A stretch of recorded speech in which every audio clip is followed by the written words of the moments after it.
Hello and welcome to the Genuine Learning Blog. My name is Melissa Galasso, and today we're going to talk about a proposal that is for SEC filers. I generally don't cover a lot of material related to SEC filers, but this is something that is getting a lot of attention and may create somewhat of a ripple effect into what we expect to see. Obviously, the FASB in their invitation to comment did ask about ESG reporting and whether it should be something that the FASB looks into. The SEC has taken it a little bit step further and has proposed certain reporting requirements.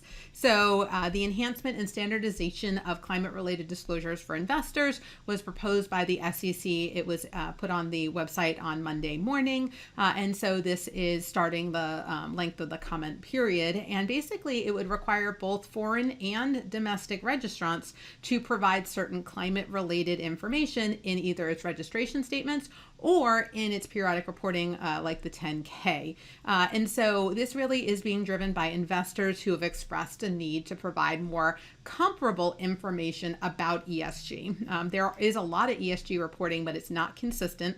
Some people do follow things like GRI or II. Or sometimes even SASB type guidance, but it's not consistently applied. And so investors have asked for some standardization so they can get consistent, reliable information. And they want a little bit more information into the plan regarding what the filers are doing. So the goal here is to enhance and standardize these disclosures to meet the investor needs. And so they would hopefully make things a little bit more consistent. And so they're focusing on a few key areas. We're not going to go into the actual disclosure requirements, but just as a sort of heads up of what we're looking at here, they are looking at climate-related risks and their potential impact on the business strategy or outlook. They're also looking at their governance, right? What kind of governance are they looking at in terms of climate-related risk and relevant risk management practices? Specifically in the area of greenhouse gases, which is one area they actually want to get attestation done on. And then certain financial statement metrics, which would be included and note disclosure for audited financial statements. And then information about any targets, right? So if people have set a goal to maybe reduce greenhouse gases or to become more energy independent, there would be some disclosures related to that. And so the information would be presented typically in the registrant's registration statement or in the annual report, and it would be specifically separated out in that area. They also would include in the notes to the financial statement the climate-related metrics, and it would be part of the XBRL tagging that's currently done for SEC filers. As I mentioned, not all of this would be subject to attestation standards. And so in this scenario, they focus specifically on greenhouse gases.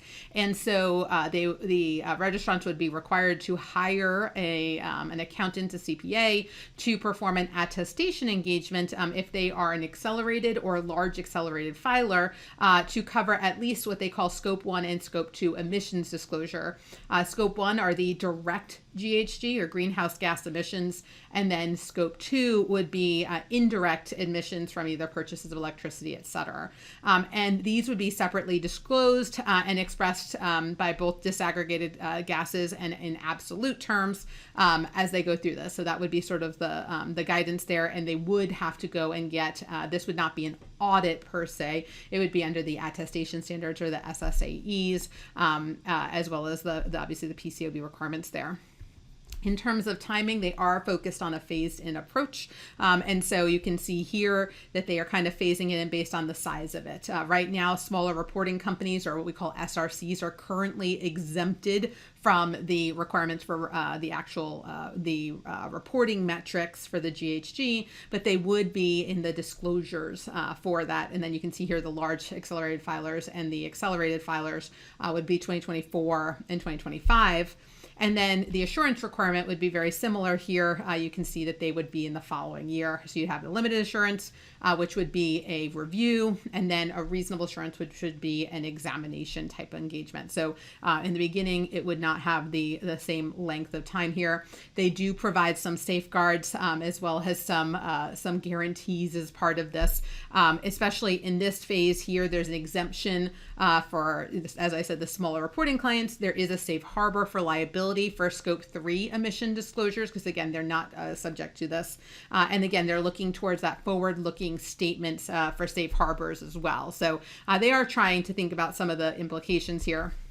In terms of when is this going to be effective, we don't know. It's only out for comment right now. It's a proposal. I'm sure they're going to get people who really support this, and they're also probably going to receive a lot of feedback from people who don't think this is necessary or within the wheelhouse of financial reporting. So there's going to be both sides of this.